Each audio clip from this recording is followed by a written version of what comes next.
ಆತ್ಮೀಯ H16 news ಅರ್ಥಾತ್ ಸೀತಾರಾಮ್ ನ್ಯೂಸದ ವೀಕ್ಷಕರೇ, ನಾನು ನಿಮ್ಮವ ಎಂ ಆಯುಧ ಮಲ್ಲಪ್ಪ ಜೊತೆವ. ತಾವು ಈಗ ಸುದ್ದಿಗಳ ಲೋಕಕ್ಕೆ ಎಂಟ್ರಿ ಹೊಡಿತಾ ಇದ್ದೀರಿ. ಈ ಸುದ್ದಿಗಳನ್ನು ಪ್ರತಿಯೊಂದು ನೋಡೋ ಜೊತೆಗೆ ನಿಮ್ಮ ಅಭಿಪ್ರಾಯಗಳನ್ನು ಹಂಚ್ತಾ ಇರಿ. ಯಾಕಂದರೆ ಈ ಸುದ್ದಿಗಳು ನಿಮಗಾಗಿ, ನಿಮ್ಮ ಬದುಕಿಗಾಗಿ, ನಿಮ್ಮ ವೈಚಾರಿಕೆಗಾಗಿ, ನಿಮ್ಮ ತಿಳುವಳಿಕೆಗಾಗಿಯೂ ನಿಮಗೂ ಗೊತ್ತು.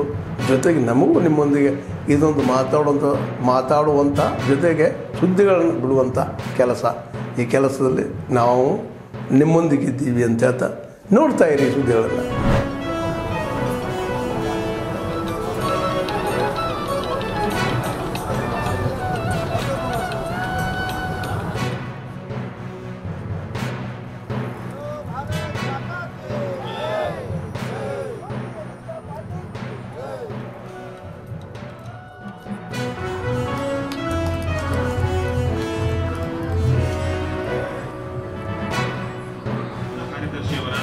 ಶ್ರೀಮತಿ ಪ್ರಿಯದರ್ಶಿ ಆಗಾಗ ಗತಿನೂ ಕಟ್ತಾ ಇರಬೇಕು. ಯಾಕಂದ್ರೆ ಕಾಲಕ್ಕನುಗುಣವಾಗಿರ್ತಕ್ಕಂಥ ಕೆಲವು ಕುಶಲತೆಗಳು ನಮ್ಮ ಹತ್ರ ಬರಬೇಕು ಅಂತಾದ್ರೆ ಆರ್ಗ್ಯಾನಿಕ್ ಡೆವಲಪ್ಮೆಂಟು ಬೇಕು, ಇನ್ಆರ್ಗ್ಯಾನಿಕ್ ಡೆವಲಪ್ಮೆಂಟು ಬೇಕು. ಹಾಗೆ ಆ ಥರದ್ದು ಎಲ್ಲರೂ ಕೂಡ ಇವತ್ತಿನ ವೇದಿಕೆಯಲ್ಲಿದೆ. ಹಾಗೆ 9 ಜಿಲ್ಲಾಧ್ಯಕ್ಷರಂತ 10ನೇ ಜಿಲ್ಲಾಧ್ಯಕ್ಷರ ಕಾಲದಲ್ಲಿ ನಾವು ನಿಧಾನಕ್ಕೆ ಬೆಳೀತಾ ಇದ್ದೀವಿ. ಇದು ಅತ್ಯಂತ ಸಹಜ ಕೂಡ. ಇವತ್ತು ಬಿಜೆಪಿ ಆರಂಭ ಆಯಿತು, ಇವತ್ತೇ ಬಿಲ್ಡಿಂಗ್ ಕಟ್ತೀವಿ ಅನ್ನೋ ಒಟ್ಟು ಇನ್ಆರ್ಗ್ಯಾನಿಕ್ ಅಲ್ಲ. ನಮ್ದು ಪಕ್ಷ ಬೆಳಿಬೇಕು, ಪಕ್ಷದ ಕಾರ್ಯಕರ್ತರು ಬೆಳಿಬೇಕು, ರಾಜಕೀಯವಾಗಿ ಸಾಮಾಜಿಕವಾಗಿ ಪ್ರತಿಷ್ಠೆ ಬೆಳಿಬೇಕು. ಪಕ್ಷದಲ್ಲಿ ಶಾಸಕರಿರಲಿಲ್ಲ. ಅವತ್ತಿಂದ ಇಲ್ಲಿಯವರೆಗೆ ನಿರಂತರವಾದಂಥ ಕಾರ್ಯಕ್ರಮದ ಪರಿಶ್ರಮ ಮತ್ತು ಪಾರ್ಟಿಯ ಸಂಘಟನೆಯ ಒಟ್ಟು ಹೊಣೆಗಾರಿಕೆಯಿಂದಾಗಿ ಬಹುಶಃ ಕರ್ನಾಟಕ ರಾಜ್ಯದಲ್ಲಿ ಇಡೀ ಜಿಲ್ಲೆ 5ಕ್ಕೆ 5 ಶಾಸಕರನ್ನು ಕಂಡಿರುವಂಥ ಜಿಲ್ಲೆ ಯಾವುದು ಕೇಳಿದರೆ ಅದು ಉಡುಪಿ ಜಿಲ್ಲೆ ಅಂತ ಹೇಳಲಿಕ್ಕೆ ನಮಗೆ ಸಂತೋಷ ಮತ್ತು ಅತ್ಯಂತ ಹೆಮ್ಮೆ. ಇಂಥ ದಿವಸಗಳಲ್ಲಿ ಭಾರತೀಯ ಜನತಾ ಪಕ್ಷದ ಸ್ವಂತ ಕಚೇರಿಗೆ ಇವತ್ತು ಅಡಿಗಲ್ ಹಾಕುವಂಥ ಒಂದು ವ್ಯವಸ್ಥೆ ಇದೆ. ಪಾರ್ಟಿಯನ್ನು ಮತ್ತು ಪಾರ್ಟಿಯ ಅಧ್ಯಕ್ಷರನ್ನು, ಜಿಲ್ಲಾಧ್ಯಕ್ಷರಿಗೆ ಒಂದು ವಿಶೇಷವಾದಂಥ ಗೌರವ ಮತ್ತು ಶಕ್ತಿ ಇರುತ್ತೆ.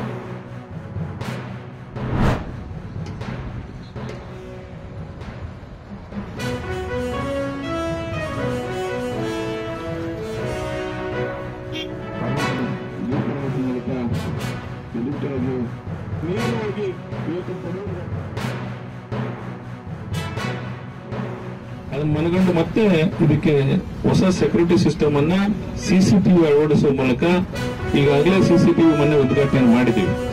ಇದನ್ನ ಏನು ಹೆವಿ ವೆಹಿಕಲ್ಸ್ ಬರ್ತಾವ ಅವಕ್ಕೆ 60 ಕಿಲೋಮೀಟರ್ ಸ್ಪೀಡ್, ಇವತ್ತೇನು ನಮ್ಮ ಕಾರ್ಗಳು ಬರ್ತವೆ, ಕಾರು ಬಸ್ಗಳಿಗೆ 80 ಕಿಲೋಮೀಟರ್ ಸ್ಪೀಡ್ ಅನ್ನು ಲಿಮಿಟ್ ಮಾಡಬೇಕಾಗಿತ್ತು.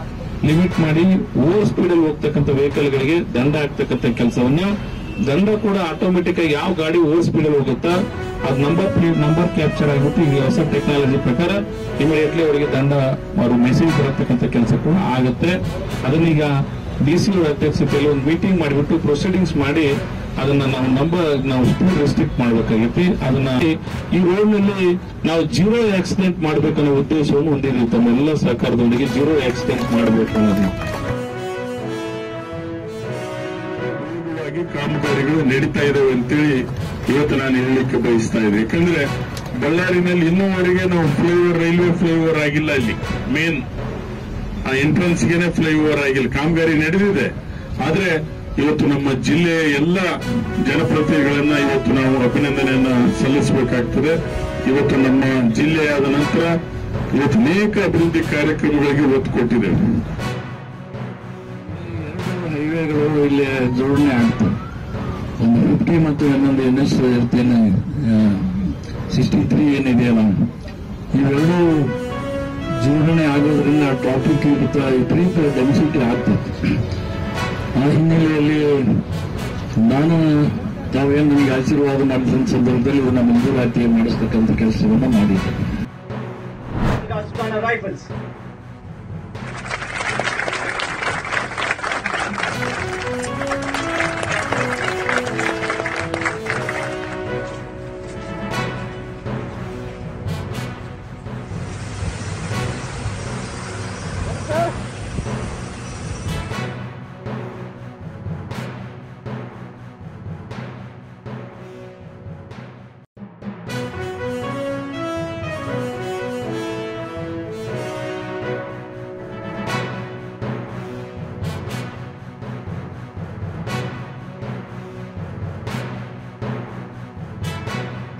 बार भारत देश पूरी तैयारी के साथ है और इस बार वो संयम नहीं रखेगा जो सिंधु 1.0 में हमने संयम रखा। इस बार हम आगे की कार्रवाई करेंगे और कुछ ऐसी कार्रवाई करेंगे कि हो सकता है पाकिस्तान को सोचना पड़े कि उसे इतिहास में भूगोल में रहना है कि नहीं रहना। अगर उसे भूगोल में अपनी जगह बनानी है तो उसके लिए उसे जो स्टेट स्पॉन्सर टेररिज्म जिसको हम बोलते हैं, यानी कि उसका देश जो टेररिज्म को स्पॉन्सर कर रहा है उसे रोकना पड़ेगा।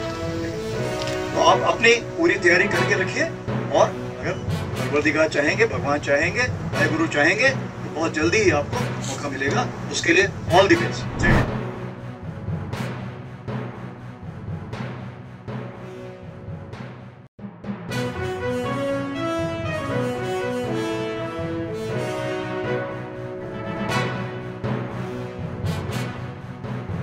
One nation one agriculture one team, इसी भावना के अनुरूप सारे देश के कृषि छात्रों के लिए पात्रता के मापदंड व विषय समूह को एक समान किया है। फिजिक्स, केमिस्ट्री, बायोलॉजी, मैथमेटिक्स या एग्रीकल्चर, इनको एक समान कर दिया है, जिससे 12वीं में एग्रीकल्चर, बायोलॉजी, केमिस्ट्री, फिजिक्स या मैथमेटिक्स समूह वाले विद्यार्थी अब बराबर पात्रता के साथ राष्ट्रीय प्रवेश परीक्षा CUET ICR के जरिए सीधे पारदर्शी तरीके से एडमिशन पा सकेंगे। इससे देश भर के छात्रों के लिए प्रवेश के नियम अब एक समान और सुगम हो गए हैं। इस व्यवस्था से 25-26 में BSc एग्रीकल्चर की प्रवेश संबंध सभी जटिलताएं हमने दूर की है और लगभग 3000 स्टूडेंट्स को, विद्यार्थियों को इसका लाभ मिलेगा। ಆತ್ಮೀಯರೇ, ಎಲ್ಲ ಸುದ್ದಿಗಳನ್ನು ನೋಡಿದ್ರಲ್ಲ, ಏನು ಅನಿಸ್ತು ನಿಮಗೆ? ಇದರಲ್ಲೇ ನಿಮ್ಗೆ ಲೈಕ್ ಆಗಿರ್ಬೋದು, ಡಿಸ್ಲೈಕು ಆಗಿರ್ಬೋದು, ಕಾಮೆಂಟ್ ಬೇಡಪ್ಪ ಅಂತೂ ಅನಿಸಿರ್ಬೋದು, ಕಾಮೆಂಟ್ ಮಾಡಬೇಕಪ್ಪ ಅನಿಸಿರ್ಬೋದು, ಶೇರ್ ಮಾಡಬಾರ್ದಪ್ಪ ಅನಿಸಿರ್ಬೋದು, ಅದು ಮಾಡಬೇಕು ಅನಿಸಿರ್ಬೋದು. ಏನಾದರೂ ಆಗಲಿ ಶೇರ್ ಮಾಡ್ತಾಯಿರ್ರಿ, ಈ ನ್ಯೂಸ್ಗಳನ್ನ ಹಂಚ್ತಾ ಇರಿ, ಜೊತೆಗೆ ಇದಕ್ಕೆ ಸಬ್ಸ್ಕ್ರೈಬ್ ಆಗ್ತಾಯಿರಿ ಅಂತ ಹೇಳ್ತಾ H16 ನ್ಯೂಸ್ ಅರ್ಥಾತ್ ಹೇ ಸೀತಾರಾಮ್, ಇದು ಸತ್ಯದ ಕೈಗೆ ನಡಿ. ವಂದನೆಗಳು.